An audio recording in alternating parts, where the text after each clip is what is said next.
Hello and welcome back to the Nihil channel, and back to Shining in the Darkness. We're here at the trader to, let's see, we need to order, because we got some mithril last episode.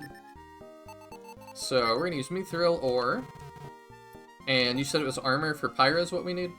Yeah, if we look at the equipment, Hero is pretty well decked out. Milo is pretty well decked out. You could get him a better helmet, but he doesn't need it. He's got the Madu. He's already got mithril armor. So really, it's Pyra's helm. Her hood is really the only thing left that stands out as needing upgrade. Okay. What would you like made? A helm. Okay, yeah, that's not even that much to us at this point. Goodness gracious, 178,000. I don't think we could spend that if we tried. I don't think so. Have you ever heard of the film Brewster's Millions? I have not. It's a movie from, I'm gonna guess it's the 70s or the 80s. It's a Richard Pryor film. Richard Pryor being the famous comedian from back in that time. But the Brewster's Million is about a guy who gets taken off the street. I think it's an uncle or grandfather, but anyway, he's never had any money in his life, but he suddenly inherits like $1 billion or some really, really crazy amount of money. But the catch is, in order to get the amount of money, he first has to spend $50 million in 30 days. And so at the end of 30 days, he can't own anything. He has to spend it. So like if he bought a $50 million house, that wouldn't count because he'd still have the house. I see. And it's just about how can you blow through as much money as possible and have nothing left over. So like, you know, he pays to play baseball with the New York Yankees or something along those lines. Maybe it's not the Yankees, maybe it's the Cubs, but either way, it's just a silly movie. It's like it's really hard to spend that kind of money. It really shows you like when people have that kind of money, just how ridiculous it all is. Mm-hmm. But anyway, I feel like we're approaching Brewster's Millions in terms of gold right now. Like there's just nothing to spend it on. Yeah, we've got a lot. But, I mean, that's kind of how Shining Force is at the end, too. It's true. Oh, right. I keep forgetting. We just need to use the medallion to get back. Let's sell the hood, too, before we do. Oh, yeah. Good idea, good idea. I'm worried Is there anything else that we need to sell? If we discard it, we won't have money.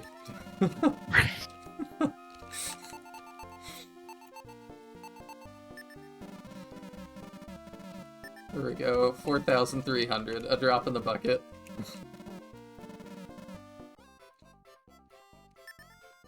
Keep forgetting I don't need to leave.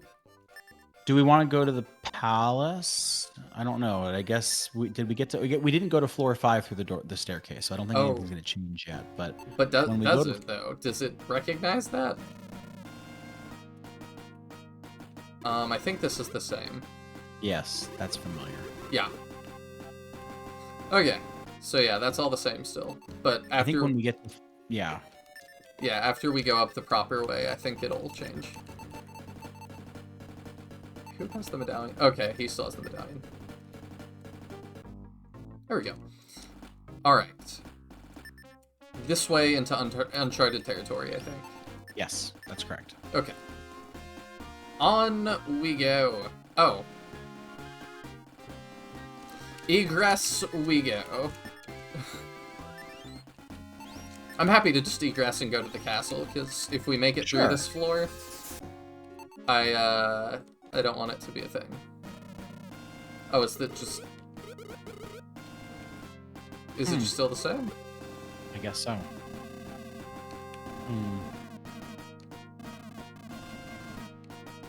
Okay, this all seems to be the same. But I'm talking to everybody just in case.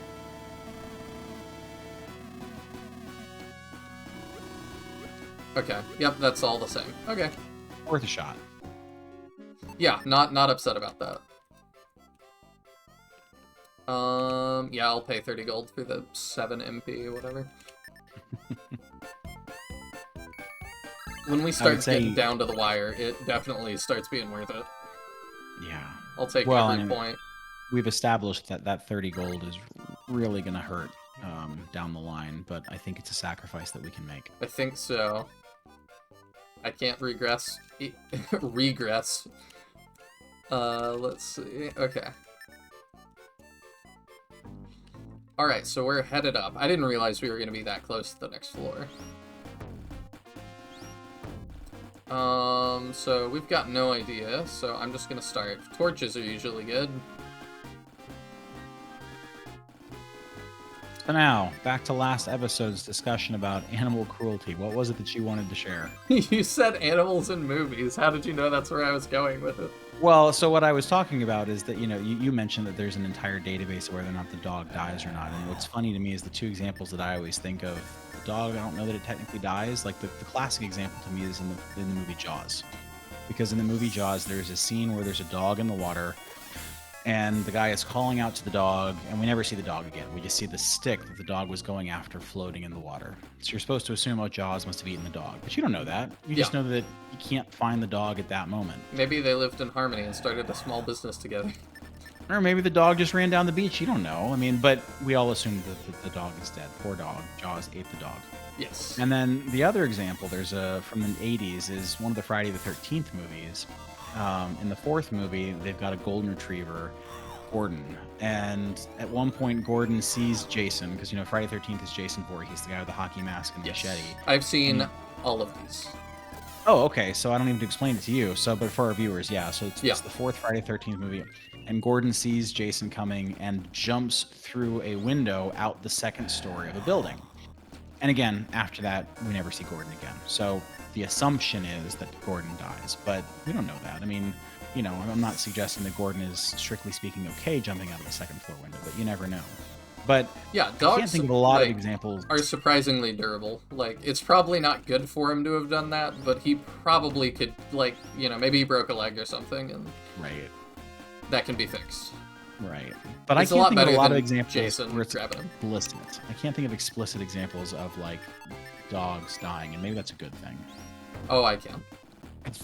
But I don't know if I want to give spoilers for movies. Are they horror movies, or are they other kinds of movies? Horror movies. Also, we've got our first centaur enemy. That's really cool. First centaur in this game, actually. Mm-hmm. I'm trying to think about... Have we had a centaur enemy before? In the series, or just this game? In the... Oh, Rune Knights, duh.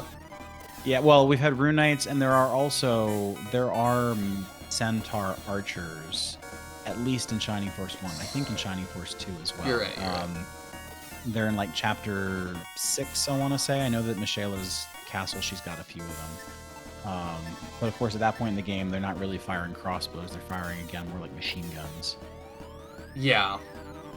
I was thinking the ones that have the big shoulder-mounted things that shoot shells at you. I think that's what I mean. Yeah, it's not really a bow. It's more like a cannon.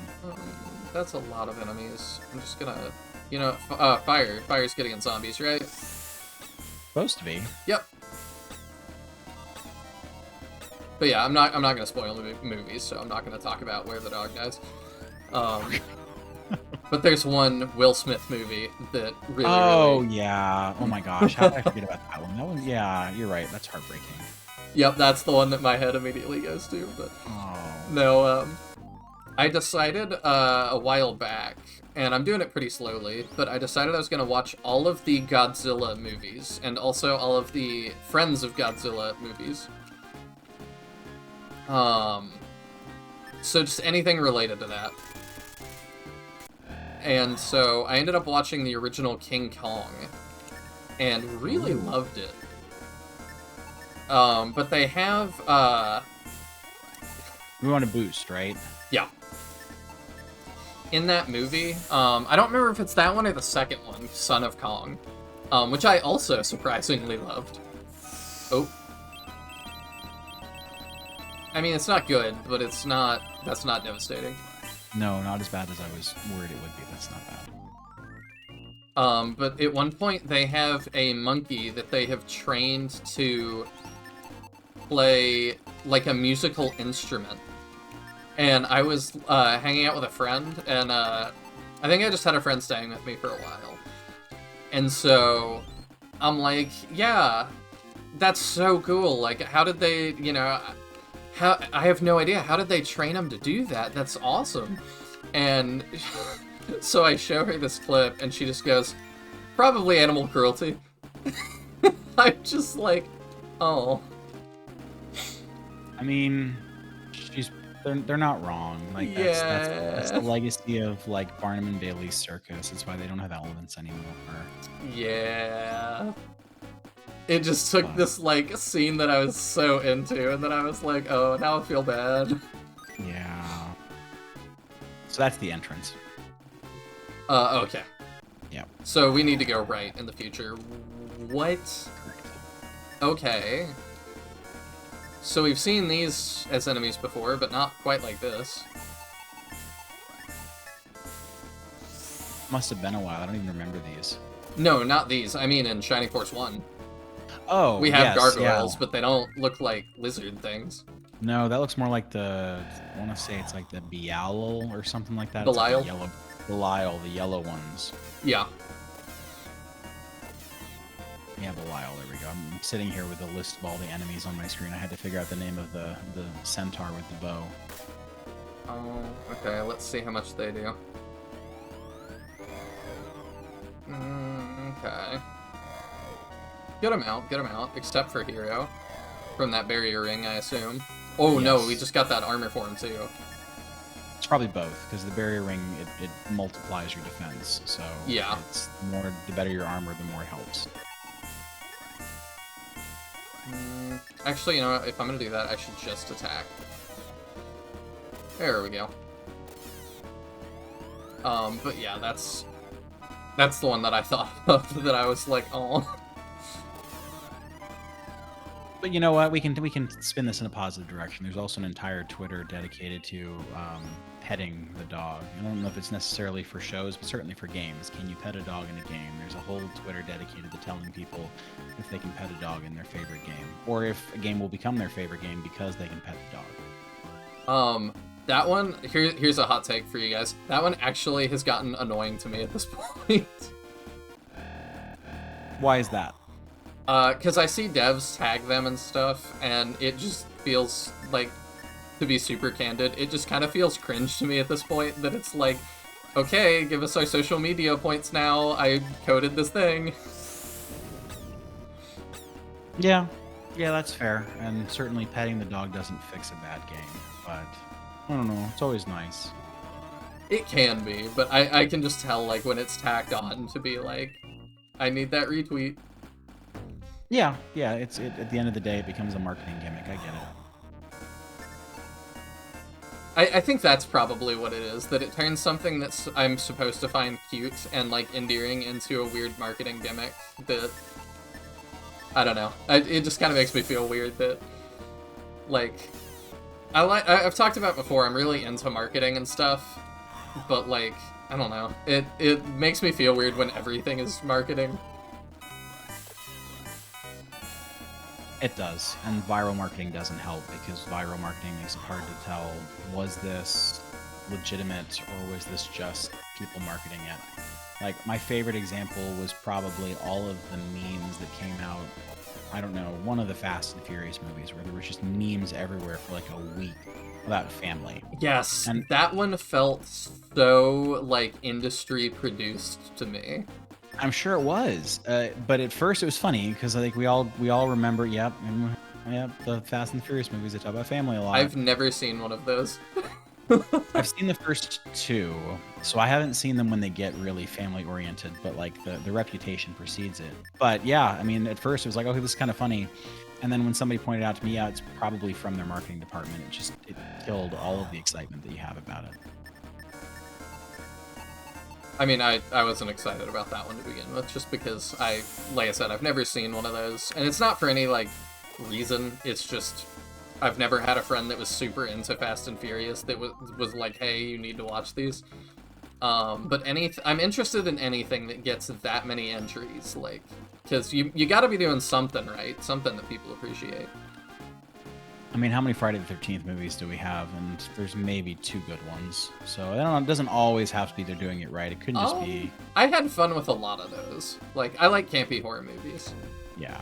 No, like, I kid. I mean, horror is an interesting one. They make way too many of them, but you're right, they're always fun. Because I did find it really interesting that in Friday the 13th, like, in my opinion, the best one is number 6. And that definitely is not what you would think. Like, You would think by that point you're running out of steam, but it's like now 6 is where they hit their stride. It's true. No, I would say 4 and 6 are the best too, and I think that's actually pretty much consensus for fans of the series. I like? I didn't like 4 as much as I liked 5. Really? But 5 doesn't even have Jason in it. No, it doesn't. That's why I thought it was interesting. Okay. Because at that point, it's a little bit like we've talked about with like Shining in the Darkness, that it's like I'm happy, like even if this is maybe not exactly what I wanted.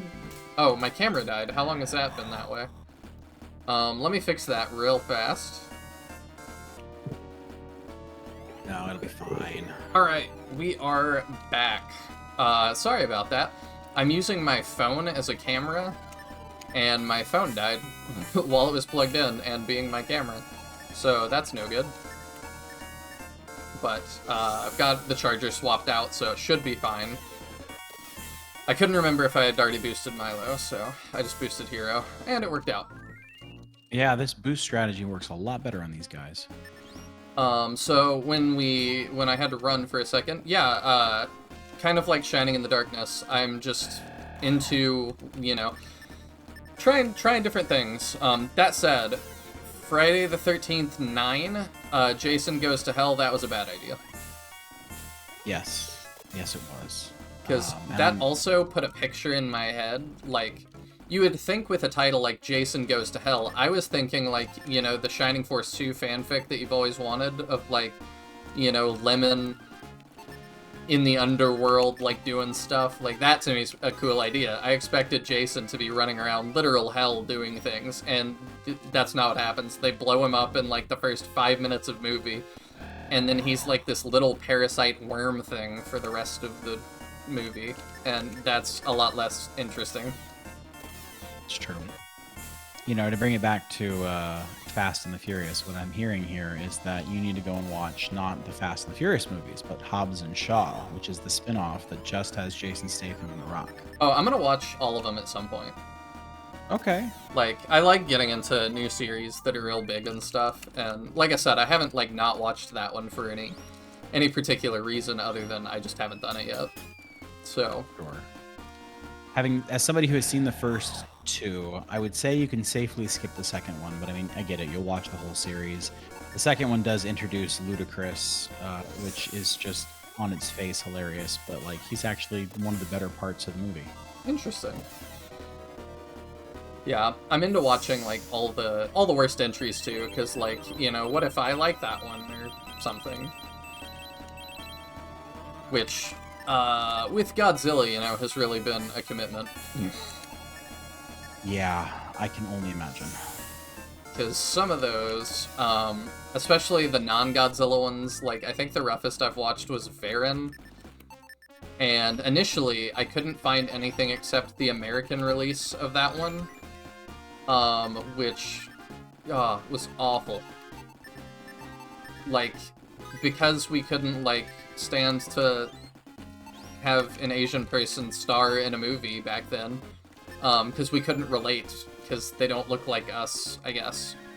It, like, they cast, like, this American actor that, I mean, he's just weirdly thrown into scenes, and the way that they explain it in the plot is, like, he is on a radio, like, 50 miles away from the plot that's happening, communicating with the Japanese people that are trying to deal with this giant monster. Now, is this added into the American release, or is this in the original Japanese? No, it's just the American release. I thought it was so bad that I actually tracked down the Japanese release and rewatched the whole thing, because I was like, I am not going to, like, you know, somebody worked hard on this movie, and that's not going to be the version that I have in my head of it. So, the Japanese one was unfortunately not a whole lot better, but it was still better. A steel lance? We don't want that. No, we unfortunately do not. I think the steel lance was the item that you went to buy. gosh, 5 or 6 episodes ago for Hero, and it was like, no, let's just stick with the items that we get in the Labyrinth. And I that's think it was obviously working further pretty than well. that. Yeah. But yeah, the Godzilla movies have like a long history of that. I forget who the guy is they put in Godzilla 1 that's an American actor. I'm just gonna like chart some of this on the map. But yeah, they like insert scenes with him because they felt like they needed a okay, magic ring. Well, I can tell you the magic robe is not of any value. We don't need it. oh, okay, I forgot we had something else. Okay, yeah, we'll get rid of that. But yeah, they didn't feel like they could sell it to an American audience without, you know, an American actor, so they just put this guy in. And as far as I understand, like, the Toho, the company that owns Godzilla, like, still has fun with that. Like, for the, you know, some of the remakes and other things, they've, like, thrown him into some scenes. That's which, funny. yeah, I think is a cute way to deal with that, but I'm not being subtle. I'm not a huge fan of the, like... I've talked about it with translation before, you know, I'm a stickler with... I want, like, a really good translation that's very, you know, pretty close to literal, and you can just expect me to get it, or, like, do a little bit of research if I'm confused. Alright, I deserve that. I'm gonna assume I can't just go back up. No, it was a trapdoor. The exit's not very far, but you can't just go back up. Okay. Let me see where I am. But yeah, so it's even worse when you start, like, really tamper... Oh, I've never been here. Okay. Oh, I assume the exit will just bring me back. Yes. Well, what's over here? Nothing. Okay, probably another trapdoor.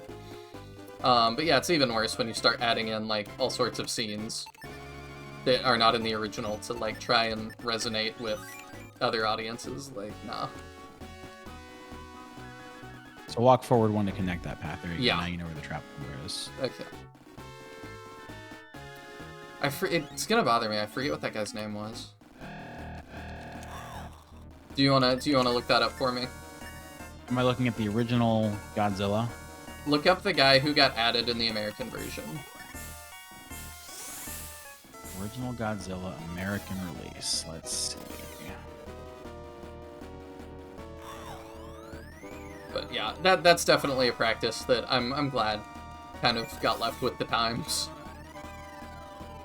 The actor's name is Raymond Burr. Yeah, that's right. And probably the older people in my audience will be like, of course it's Raymond Burr, but it's like he's a little bit before my time. Yeah, Perry Mason, which I know the name. It's a TV show, never watched it. And, I mean, it looks like a whole bunch of other things I've certainly heard of. I bet that... Oh, okay, I was gonna say, I bet this is a trapdoor too, but then I was like, no, there's no way to get it. And it's a... Close enough. It was just all a trap. I have been fully lied to.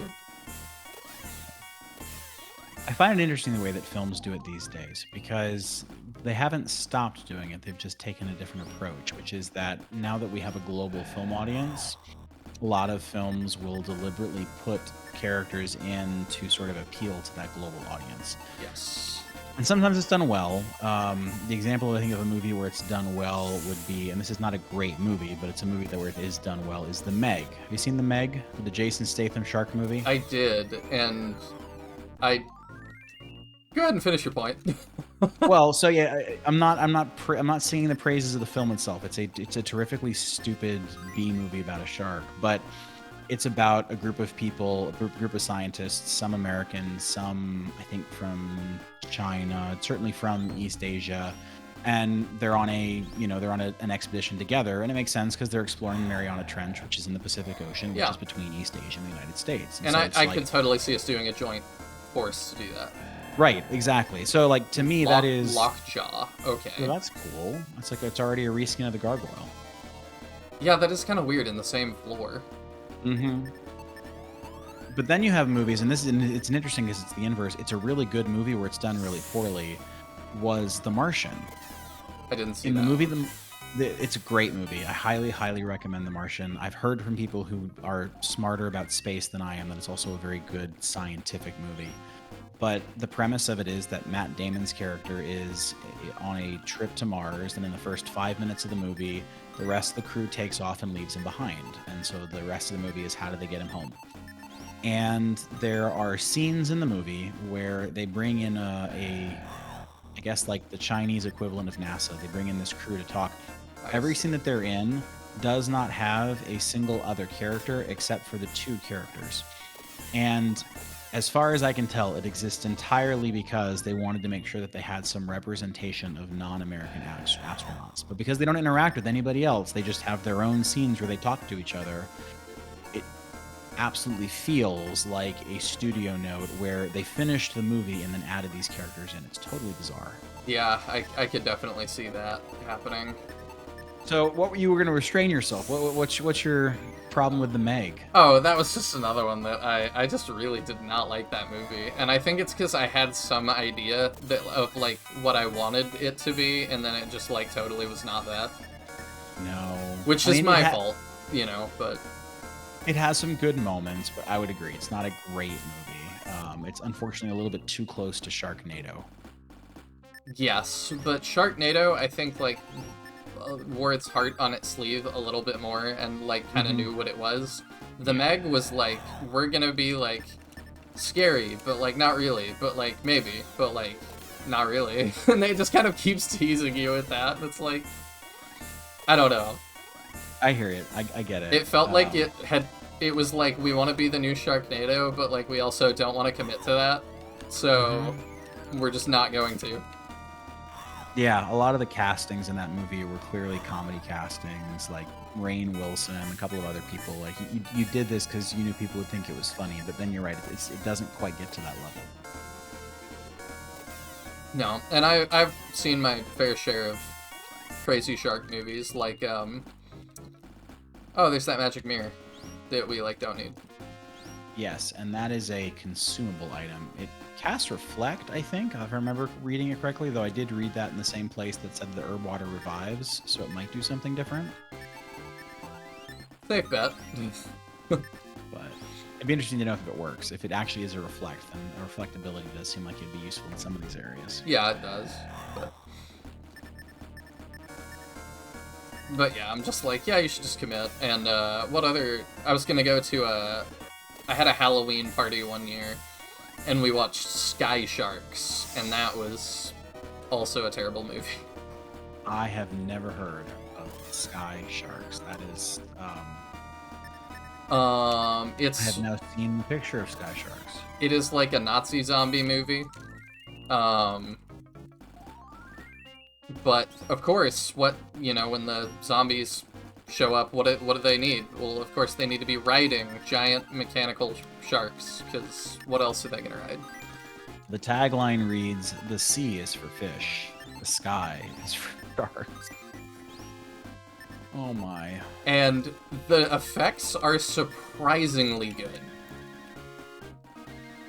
Like, they clearly had a budget and an art team that knew what they were doing, which kind of shocked me the most, I think. But the most insane choice in that movie is that it stops being that, like, what it is, because we go to a flashback of, I think it's Vietnam. It's like this American soldier in Vietnam, and we stay there for, like, 30-something minutes. Like, it was a weirdly long time. And it could be that it wasn't actually that long and it just felt that long. But it sure felt like a real long time. And I love movies too that have, like, crazy turns, but it just... Therpy. This is the third recolor of this. I feel like the enemies progress a lot faster on this floor. Like, we're making really good progress, but I feel like in general, things just progress really fast on this floor. They do seem to, but these, I think, have similar health to the other ones. How much do you do?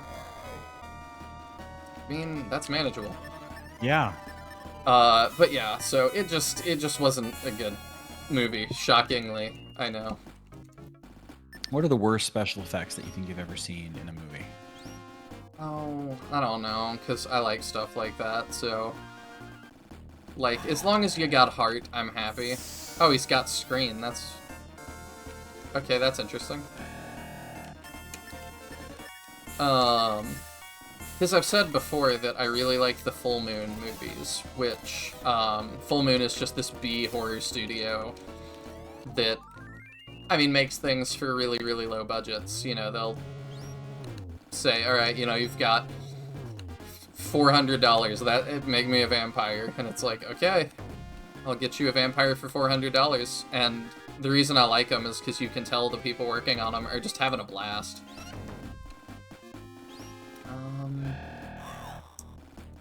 But yeah, some of those, they do end up looking some kind of way. I think these things are not that scary. They don't have that much health. I would agree. Oh, well that's... Okay, Hero goes first. We're gonna need some of those rings. Okay, well, there's nothing here. I'm not sure what the worst effects are that I've seen in a movie that had no excuse that should have had better. I feel like the one that always comes to my mind is Birdemic. Birdemic's pretty bad, but there's another one. That's another one, you know, that I'm like, to me, bad effects are when you have no excuse. Like, Birdemic pretty clearly is people trying their best with what they have, and they don't have much. True. It's very true. So, I'm willing to cut you some slack there. It's more like, what was the Disney one that people were complaining about? Was it like one of the newer Thors? There's like essentially a Force Ghost and, okay, another new one, Ramian. Interesting. Force Ghost. There's like essentially this Force Ghost. It's like this floating head of a child. I've not watched it, but that's one that I'm like, you have no excuse. You've got Disney money. Like, I'm gonna demand a little bit more from you than the guys that made Birdemic. That's fair. I know the Black Widow movie was criticized for its special effects. I didn't see that one either, and I don't think it had the Force Ghost head. I know the special effects were pretty lackluster. You're getting away from your mic again, I think. I don't know, your volume's going down a little bit. I think I was talking about the Marvel Cinematic Universe and my energy level just started to go down. I wasn't gonna say that, but I knew that was also a possibility. No, back to gaming. I know you had said you wanted to talk a little bit about the Game Fest, which is going on actively. What was most exciting to you about that? Oh yeah, Summer Games Fest. I think it's hilarious that people, like, it seems like really commonly in the industry are referring to it as not E3. Like, we all just collectively agreed really quickly that this was going to be the new E3. And I don't know why we, where that conversation happened, but that's what we're doing now. I think everybody missed E3. E3, I don't remember exactly why it closed. I know it wasn't for bad reasons, but I know that it served a really good purpose. There were some bad reasons. I know it was that, like, it didn't help that their entire, like, contact list got leaked. So it had, like, people's addresses on it and stuff that were in the industry. I know that was not appreciated. Yeah, that's not good. You can't do that. And it was like some YouTuber figured that out, that like that you pushed like 2 buttons and that was just on their website. And yeah, it was like, hey, maybe remedy that before the wrong people start noticing that.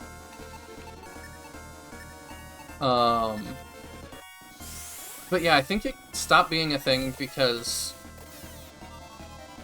people started looking at what Nintendo was doing with the Directs and was like, oh, you mean we can, like, just announce that we're gonna do a big thing and people will show up and we can do it online in an extremely controlled environment that we completely control.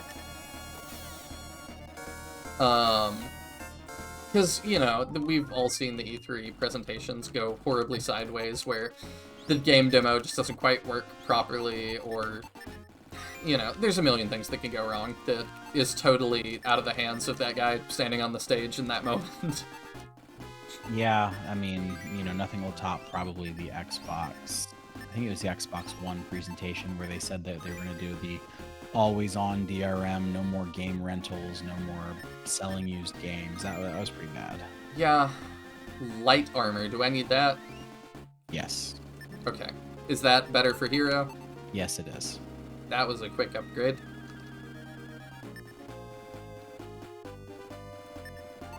Yeah, but that one, I mean, even in a controlled environment, was always going to go bad. That was just a terrible idea. So we now have all the Arms of Light. Congratulations. It feels like there should be more celebration. There should be like a event of some kind. I do feel like there should be a little music sting being like, doo doo doo doo doo doo doo doo doo doo. You did it. You got all the thing. Also, can we appreciate that you weren't guiding me at all, and I just kind of lucked into that, like... Yes, yeah, absolutely. Credit where credit is due. I have not said a thing. That was all you. I'm kind of proud of myself on that one.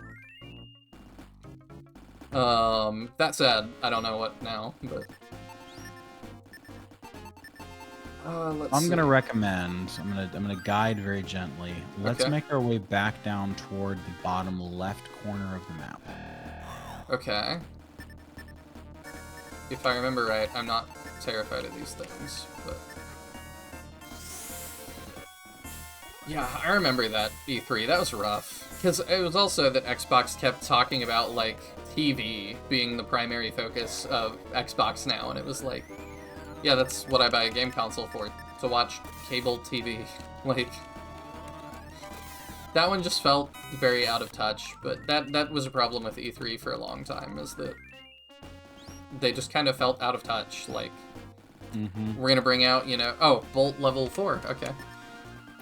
There was a lot of, like, you know, we're gonna bring out this famous soccer player, football for my non-American people, and, you know, it's just like, you've got this crowd of nerds that are here to learn about Halo 5 or whatever. Like, the overlap in audience for the people that are willing to make this long journey. Sorry, you can hear my dogs in the background. The overlap for people that are willing to make this really long journey to E3 and the people that are super passionate about sports, I think, are just not the same people. I think that's generally true. And then on that note, I did not see any sports game announcements from Summer Games Fest. They're probably here, but they're buried on most websites that I look at. I haven't seen any either. What did I see that I liked? The new Sonic game looks pretty cool. I'm not sure if that's going to be a $60 title to me. Oh, that's a lot of those, huh? Yeah, they don't have a lot of health, so in theory, some AoE should do a lot of good. But yeah, the new Sonic game looked good either way. If they keep going, I'll go see what they're barking at. For those who haven't seen it, the new Sonic game it's a 2D Sonic, but it's in the 3D style, and to me it looks fantastic. Yeah, it reminds me of Sonic Generations, the way that they animated Sonic in that game for the 2D sections. Like, it's pretty well done. Yeah. We'll see how the gameplay looks, but the visuals are great. The gameplay to me looks pretty fun too. It's essentially just kind of a continuity of Mania, which I really liked Mania, so... Yeah, we talked about that in a previous episode. That's made by, like, a former mod maker for Sonic, right? Mod maker, fan game, I forget all the things he did, but it was a lot. And I always have, you know, I really like stuff like that. I'm really happy when companies hire those people to do stuff, because, in my opinion, they seem to usually do good stuff. I agree. They've got a decent finger on the pulse of what is wanted. That's already... I didn't comment on it. I didn't, because I remembered the pink. That's already a recolor of the Centaur, too, because he had pink hair before. Oh, that's right, and he wasn't called a Warhorse. It was something else. Yeah, it was like Centurion. Yeah.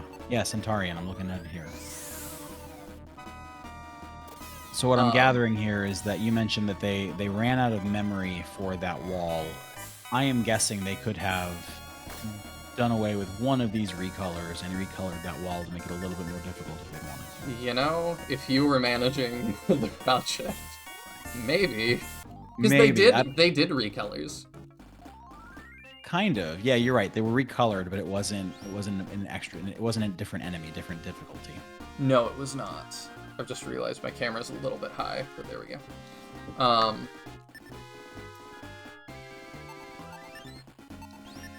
But yeah, so I don't know. I don't know why we didn't, you said go to the bottom left. Okay. Can I turn right and just go straight? I can. Oh, what does that give me? I don't know. Let's find out. These MP drains are significantly neutered by the fact that we now have magic rings. Yes, they are. And I'm okay with that. Oh, this is that hallway of nothing. I'm dumb. Okay. Yeah, we'll use the magic rings here in just a second. But either way, I'm happy with the progress we made, because we've got the shining sword, the sword of light. Or the armor of light, that's what we got up here.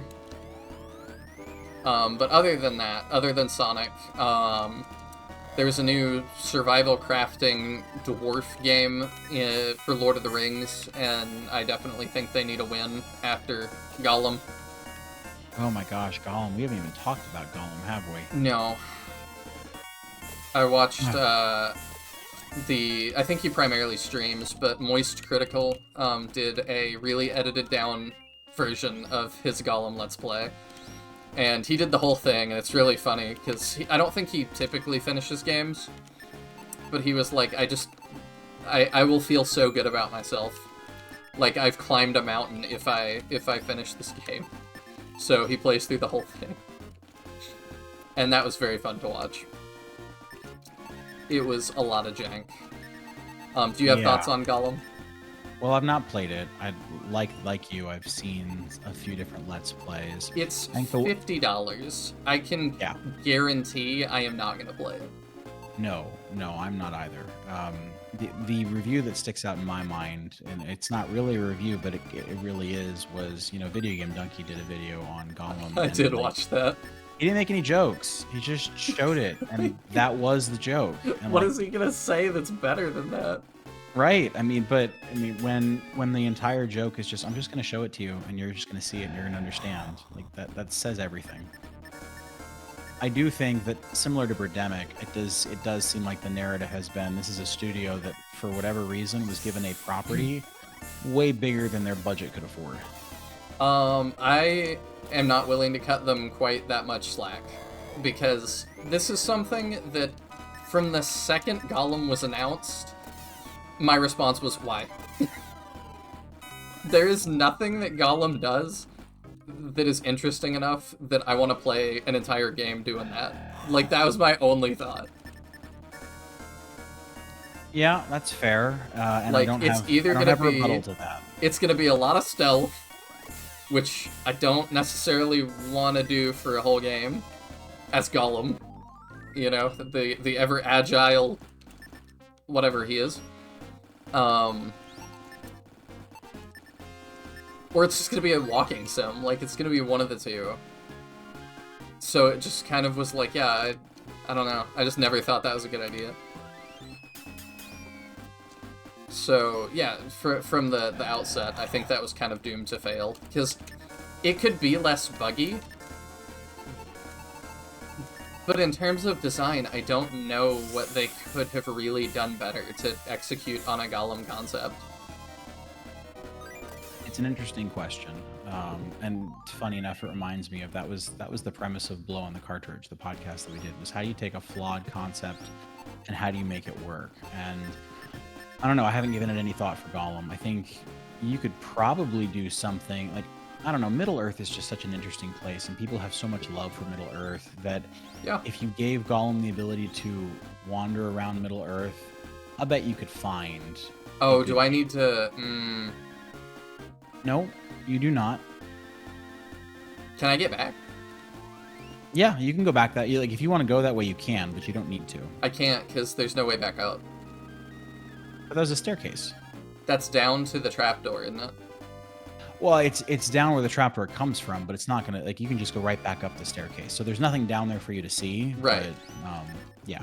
I'm wondering, can I get back to the rest of the maze? Oh, yes, you can. Okay. What do I need to do? Because I'm quite lost now. Yeah, so go down this way. Okay, this way? Yep, ignore this first passage. Take the next right. Oh. Oh, a dark block. Okay. I guess we don't really need that, do we? We don't really have any space for it either. No, we don't. Well, if you put it back, it'll just stay in the chest till next time. That's true. Yeah. Okay. Okay, so we want to go around this corner. This is the way back to the rest of the map. Okay.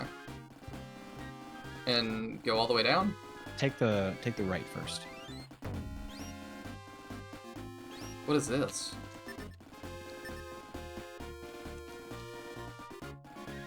I wonder if you can use the medallion on it. Well, I don't have the medallion with me. Okay. I wasn't just carrying our spawn point around, but Okay. I Well, assume that's what we need to do. Yeah, my powers of clairvoyance tell me that now would be a good time to go back to the castle. Okay. The mystics have spoken. And if I'm wrong, then we need to go back to the castle after we put the medallion in it. But I think we just need to see the fountain. Okay, I have a distrust of things. I'm gonna go heal first. Yeah, we almost had a battle here in the tavern, so that's a fair... We did, and I've not forgotten it. You'll have to ask Eric the next time you see him if he was inspired to put a battle in a place that a battle's not supposed to be. I'm not going to spoil exactly where by playing this game. I'm gonna assume no, because I would love to know if this game is inspired much. Like, it just seems like not many people have played it, unfortunately. It's not that it's not inspiring, it's just most conversations I've had with other Shining fans are, what do you think about Shining in the Darkness? I don't know. Hero, Jess has told me everything. I'm sorry to hear about your father. Mordred was my finest knight. I won't rest until he is avenged. Didn't we decide we were purposefully not going to tell the king what happened with Mordred because it would, like, shatter him? Yes, I think that's right. He seems okay. I know I should have kept quiet, but I felt that my father should know. I realize the grief that you feel from taking your father's life. But what you did was necessary, and you should not blame yourself. Your father was a fine man. He was but a victim of the darkness. And I won't have anybody thinking that he was a traitor to the realm. I think I'm going to cry. Don't wipe those tears. Let me put them in this vial for safekeeping. People buy things like this these days. Yeah, that's a little bit weird. Okay, you know your dad better than us, so I'll trust your judgment to tell him. That was real weird, though. Edward asked me to present you with this vial of tears. But it seems your hands are full. Go and get rid of something. Who is Edward? I don't know. I was hoping you were going to tell me. Is Edward the king? Is it King Edward?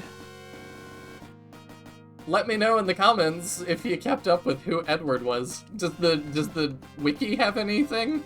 Speaking of wikis. It grieves me to know that you are forced to take your father's life. Avenge your father, hero. Bring us the head of Dark Soul. I admired your father. He will be sorely missed. Hero, your father was like a son to me. I realize that I change these guys' voice, like, all these voices, every time we come back here, and it's because they talk so little, I just can't keep track of what their voices sound like. It saddens me to know that my disciple Melville caused Mordred's death.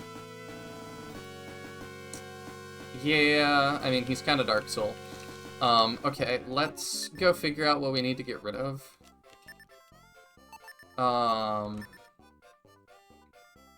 I guess we sell the sword. The storm sword, yeah, we could do that. You could also sell the forbidden box or one of the magic rings. We have 3 of them now. Yeah. but I'm kind of happy we have 3. That needs to go to Milo is what we need to do with that. Let's do that real fast. Because I was the just healing thinking, ring? Do we want the healing ring? Does it have an effect if I just hold it? I don't think so. I'm probably wrong.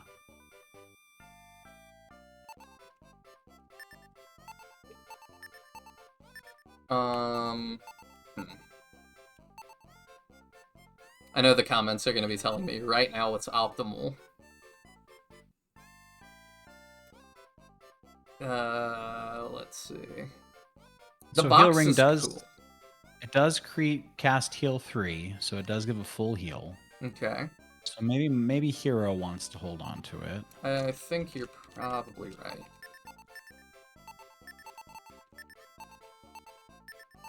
It's probably a good call. Yeah, my thought is we drop his sword, because there's not going to be a time that I really need Hero to cast lightning, or whatever. No, and the Bolt Sword Thor. of Light also casts lightning, so it actually does render the Storm Sword useless unless you're going to give it to someone else. Okay, well then let's just sell that. I wonder if this is the same as the Sword of Light. It doesn't look the same, but it behaves the same. Light blade, like, especially with the translations back then, I kind of squint whenever I see things like that, so it's like, if it has the 2 same words, like light blade, it's like, okay, light sword, sword of light, like, eh. But also, like, plot-wise, are we just moving this, the sword of light around a bunch? I have no idea. It's a little bit interesting. The Sword of Light doesn't have a whole lot of significance in the Shining Force series, right? It's in Shining Force 1, but it's not in Shining Force 2. It's the Chaos Breaker or the Force Sword. That's the one that matters. Yeah. Maybe we, like, split them up again at some point? Yeah. I don't know. Oh, right. We gotta talk to Theos. Edward asked me to present you with this vial of tears. Were you successful in finding out anything about Edward? Yeah, Edward is a random villager that you meet in the tavern. Oh, yeah, it's the deer guy. Right? But has he ever come and talked to Theos? Like, I don't know where Theos would get that Edward has asked for this, but yes.